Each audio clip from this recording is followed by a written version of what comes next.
Konnichiwa, y'all, and welcome to the 10 at 10 for October 15th of 2024. Fall's just around the corner. We've got the upcoming open house, October 26th. Make sure to see us there from 8 to 4. I'm Matt. This is my brother, Tim. And we're MrMaple.com, and today we're going to talk about 10 trees getting listed at 10 a.m. Eastern Standard Time on MrMaple.com. We'll start off with Acer Pomatum Strawberry Delight. This is one of those ghost-like variegated Japanese maples that has some really nice strawberry pink colors in the early spring. This one pairs great with the Ghost series. Strawberry Delight is one of those showstoppers, especially in the early spring. Giving it some late day shade will enhance that color into the summer. Does tend to green up a little bit this time of the year before the fall color. It is a spectacle though. I love the colorations on this. It's going to work zones 5 through 9 and just give you a real spark of color there in the landscape. It's a great pink offset to many of the other Japanese maples. I'd give it a little bit of akin to something like the original Peaches and Cream form. It reminds me a little bit of that. Yeah, the habit though is very unique. It's got that semi-pendulous habit, so it's not as upright as the original Peaches and Cream. It's got more of that semi-pendulous shape. So it's upright and a little cascading to it. 6 to 8 foot in 10 years. Give it some protection from the hot afternoon sun to really hold on to that reticulated variegation the longest, but giving it some morning sun will really peak up the variegation on this style. Guys, right now is a great time to be purchasing trees. We have excellent sizes. We've been so busy here, we haven't potted a lot of things up to 3s, which works out great for you guys. Our 1 gallons are exceptional sizes. Grab them up right now before they turn into next year's 3 gallons. Strawberry Delight on the 10 at 10 here today. Absolutely exceptional plant. All right, Tim, what do we got next today? Next up, we've got Acer Pomatum Little Sango. This is a dwarf coral bark selection, as the name implies. It was found as a witch's broom on Sango. Introduction by Talon Buckholtz at Buckholtz Nursery. 6 to 8 foot in 10 years. It gives you everything you love about the coral barks in that smaller size. I like Buckholtz Nursery. They're pretty cool people. They're a good place. I like them a lot. Little Sango, excellent tree, guys. This one is one of the quintessential dwarfs, like Tim was saying, for coral barks. Very multi-stem, tends to get rounder. Does a lot of what you like, almost like a 5x5 ball in 10 years. So it gives you a lot of shape going on. If you like the coral bark, it gives you a lot of that down low with that multi-stemmed approach too. So you get a lot of what you like about it. I love that it has kind of an irregular shaped leaf. You get kind of a curl to each leaf, which gives it a little bit something more texturally as well. Great fall colors as well. So it's similar to what you're used to with Sango. Yellows fused with reds in the fall, lush green throughout the spring. But we all know the coral barks are known for their wintertime display. This one's gonna be a bold red on that bark in the winter months. Perfect candidate for a container garden. Now remember that these are gonna work zones 6 through 9, and putting them in a container can take them down 1 zone. So it works great in the ground on zone 6. In the container, you may need to protect it. And the winter is when this tree does shine. Makes a great container plant, as Matt was mentioning, but it also pairs well in the landscape with many other trees. If you want to put this out there with a Dixie Delight, you get some of that yellows on the barks with a dense compact habit. Something like a Shadeva Gold can give you some greens, so you can mix in and play off of those winter interest bark colors off each other during that winter time. This time of the year, the bark's about as dull as it gets, so it's as least interesting, but as it gets a little cooler here soon, you'll start to see a ton of red in that bark. Great size on these as well right now. Huge 1 gallons for Little Sango. Grab your Little Sango today, looking good. All right, y'all, one of my favorite fall colors, it is Festival. Yeah, this is a selection that Talon sent us years ago. He sent one to us and to Dr. Kritikos after he came and visited us here in Western North Carolina. And it's a tree that I was really impressed with. He said this tree may eventually become one of the best fall color Japanese maples, like one of the most common ones in the market, because it's got a good name and it's got phenomenal fall colors. In the fall, you'll get yellows infused with oranges and reds. Yeah, Talon actually believes this is a seedling from Amber Ghost. No reticulation, it's green foliage. It is the craziest fall colors. That's really what this tree is famous for. It's not uncommon for it to be neon yellow and neon red at the same time. I mean, it can rival many japonicums for its fall color. It is just a blast of color. Very durable too. This one's gonna work zones 5 through 9, handles a good bit of sun for us, but it really displays so well in the fall. That's really one of the times where Festival, kind of one of those fall festival type things. You look forward to this one all year. It will rival your Sakazukis and your Hogyokus. It reminds me a lot of some of the colors you can see on Maiku Jaku, sometimes maybe even a little bit more turned up than that. Yeah, and the intensity on this is just level 9, level 10. I mean, it just on some of the highest you can have on intensity in fall color. And to me, if you're looking for a green Japanese maple that's gonna be dynamically different in the fall, Festival is a great one to do. Grab you a Festival. Next up, we're bringing back in 1 gallons, a crowd favorite, Acer Pomatum Seiryu. Great plant. I just had a customer just recently sharing this one in our group. They said, can you believe I bought this 9 foot tall Seiryu from Mr. Maple in 2020. So these things get out there, guys. And it was dense too. Yeah, good looking plant. Maybe the fastest growing Japanese maple for a Pomatum style. Guys, this one's not uncommon to put on over 1.5 foot of growth a year for a happy plant. It's a great tree to shade out other plants. I often bring up at the Birmingham Botanical Garden when we were down there, these were a lot of the shade plants. They were using these to shade out some of their azaleas and things like that. Great mid-sized plant for that. At over 1.5 foot of growth a year too, it's a plant you can put out and get shade fast. You know, it's gonna get big fast and give you amazing red fall displays on that upright green lace leaf. Not only is it fast growing and vigorous and beautiful, but it's also very durable. It's extremely heat tolerant. It's one of the most heat tolerant selections of any of the Japanese maples. If you're looking for something and you're in a higher heat setting, Seiryu is one of the best trees to use. And oddly enough, when we were in Japan, this was one of the few Japanese maple cultivar selections I saw used a couple different times at temples in Kyoto was Acer Palmatum Seiryu. I mean, this is a tree that's easily distinguishable because it's one of the very few upright lace leaf Japanese maples. It gives a soft feel to a larger tree, and it's bulletproof, easy to grow, and just super heat tolerant, and it's beautiful. And so it makes a good tree out there in the garden. If you don't have a Seiryu, you should probably get one today. For legal purposes, I would like to say if somebody's shooting at you, don't try to block them with a Seiryu, but it is very durable. All right, y'all, let's bring back a fan favorite. We've got Acer Palmatum Black Lace all up in your face. This is a great one, guys. It's been a frequenter of our employees' top 5. I know when we ask a lot of employees, what's in your top 5, Black Lace seems to be one that catches everybody's eye. It's durable, it's upright, pairs well with that Seiryu we were just talking about, but it's one of the darkest Japanese maples you'll find in the landscape with a very delicate frilly appearance, but it's tough as nails. As you can tell, it's really dark even this late in the season, which is pretty impressive. The leaves are heavily divided. This is a Matsumuri style, but the lobes have some really nice sharp serrations, which are very attractive and appealing as well. The dark color, though, is what draws me into the larger tree. When I saw some of the larger specimens at Buchholz, that's when I really got an appreciation for how beautiful this tree can be, because you realize how deep, dark red this is and how much it can contrast with so much out there in the landscape. You know, naturally, I'm going to say pair this with a summer gold, pair this with a golden falls, and you're going to have something dynamically different on its color, and it's going to make both trees really pop in your garden.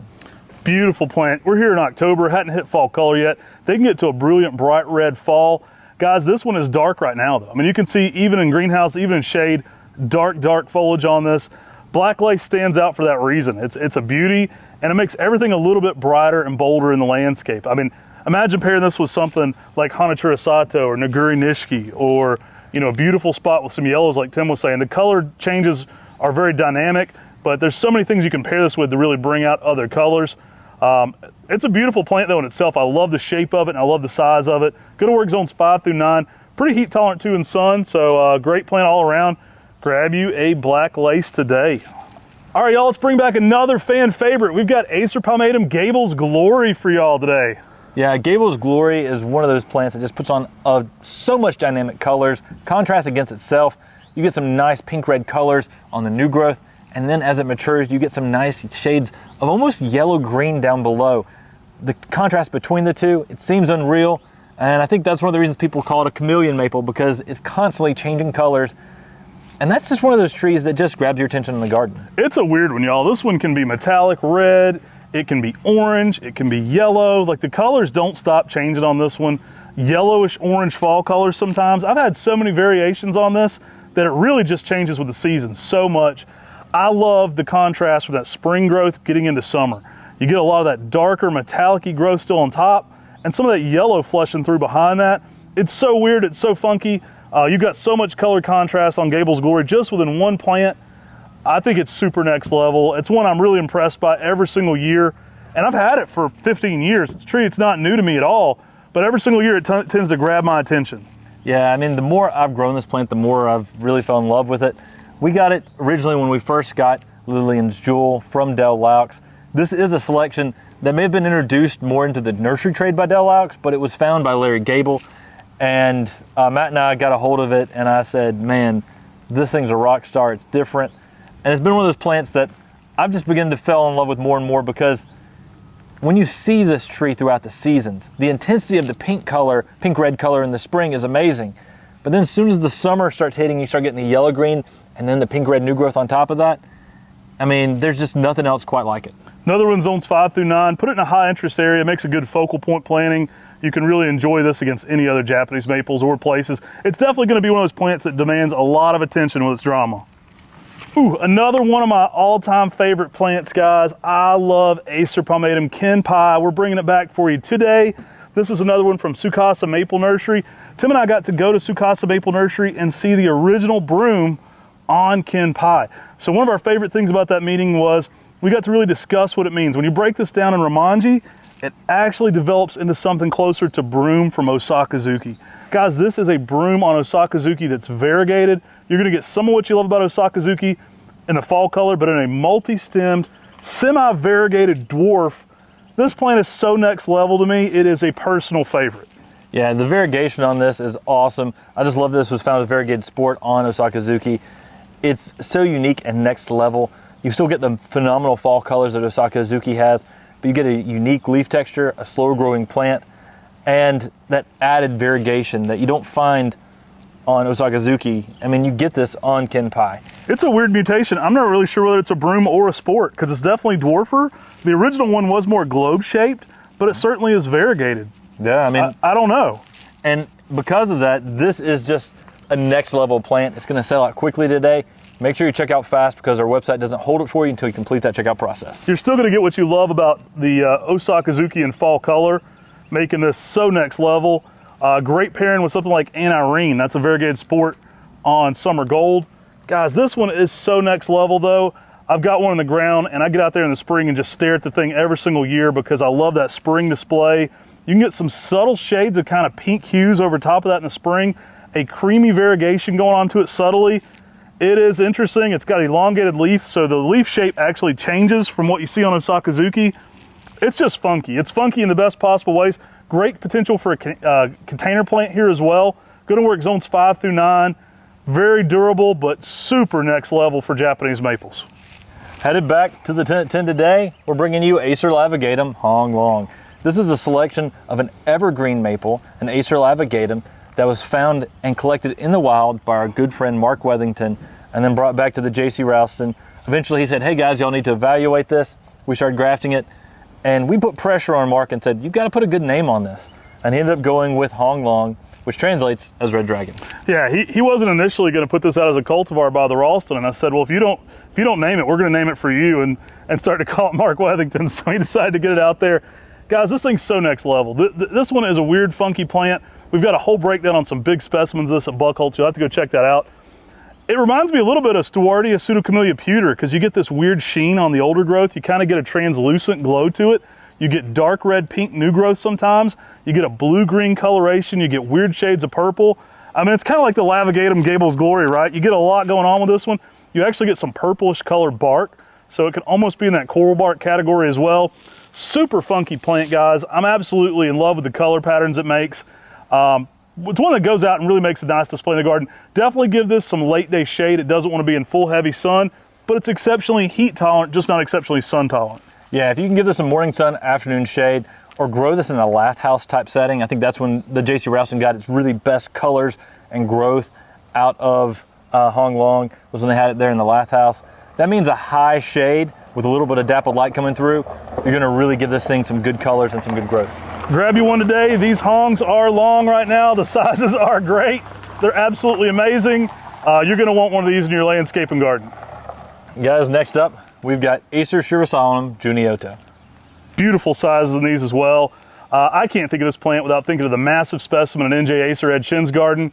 Really a cool plant. You actually get a little bit of bark interest on these as they get old. I wouldn't consider it a coral bark, but you definitely get some fissured bark on this plant. It's a funky bark to it. It's a true Acer Shirasalanum, so you get that big round Acer Shirasalanum leaf. Great yellows to oranges in the fall. If you're a Shirasalanum full moon collector, you gotta grab one of these. It's a fun plant, and it's just a really great leaf shape. I love the kind of cartoonish, almost Shirasalanum leaf you get with this one. Yeah, I mean, when you see a bigger specimen of Junioto, you really begin to appreciate it more and more, especially when you see that fissured bark on it. I mean, you don't find that on many Acer Shirasalanum selections. The big one at NJ Acers or Ed Shin's is really what got me really super interested in Junioto as a cultivar. It has what you think of as a typical Acer Shirasalanum leaf. The fall colors can range from really bright yellows to oranges in the fall, sometimes some good shades of red as well if you're getting into later in the season. For me, this is a very unique Acer Shirosauanum, and I think if someone's wanting to look through Acer Shirosauanums for future selections, I think this one's got a lot of potential. It's one you don't see in the trade a lot anymore either. It's almost disappeared. You know, sometimes Tim and I, we get credit with a lot of hype new plants, but how about a little bit of credit for some weird, rare to find older stuff? You won't find this one many places anymore. Might be one of your few chances to pick this one up. It is a beauty though. You're gonna love this one in the landscape. All right guys, last but not least, we've got Acer Pomatum Black Hole. Yeah, Black Hole is a member of that new Ghost series. It really has that reticulated variegation, and it's one of the deepest, darkest members of that Ghost series. This is a newer one by Talon Buckholtz out at the Buckholtz farm, guys. I think a fun pairing for this is Nebula, because you got Black Hole and Nebula together.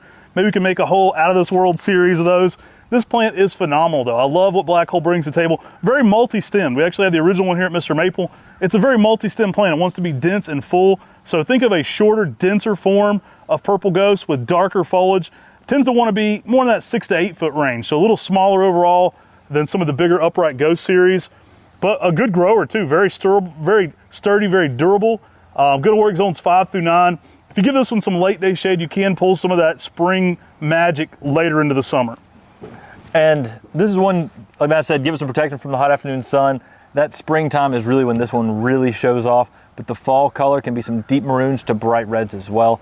I saw some big specimens at Buckholtz in perfect fall color, and it's just been one of those things where it's like, wow, that's a phenomenal fall color tree as well. Black Hole, one that we don't offer too frequently here on MrMaple, but it's good to be able to have this getting listed again today. Guys, we've got an upcoming open house. It's going to be October 26th from 8 to 4. Come see us. We appreciate your continued support for Western North Carolina. Things are getting a little more back to normal here, but there's still a lot of weirdness going on. Still some power out. I still have friends without power and things like that, so keep praying for this region. We greatly appreciate all those that continue to shop with us. It means a lot to us and our employees that you're continuing to shop with us here at MrMaple.com.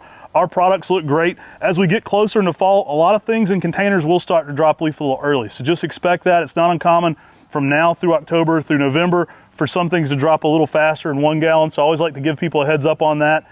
A lot of the foliage is ready to go dormant this year. And it's also not uncommon for trees to drop leaves during shipment. You may notice a little note that says trees may drop leaves during shipment. And that's simply because we may experience 30-degree weather here in Western North Carolina. We had it last week. And then during transit, you know, it may experience 85, 90-degree weather during transit. And that may cause a little bit of an early dormancy. Don't worry about that. The trees will leaf out again next spring, and they'll look just as beautiful as ever. Ideal time to plant though, guys. This is a great time to plant, whether they're in leaf or dropping leaf for you. Sometimes 1 gallons don't make it all the way to November though in fall color, just so you know that. But go ahead and get them in the ground this winter. That's the easiest way to overwinter Japanese maples. You can plant a 1 gallon, especially some of these big boy 1 gallons we're shipping out now. They're great sizes. And again, I just want to say thank you from the bottom of our hearts, guys. You know, we got hit with a crazy weather pattern here in Western North Carolina, and you guys have continued to shop with us and keep our business going. And that means the world to us. So thank you for that. Take care. God bless. And have a great day.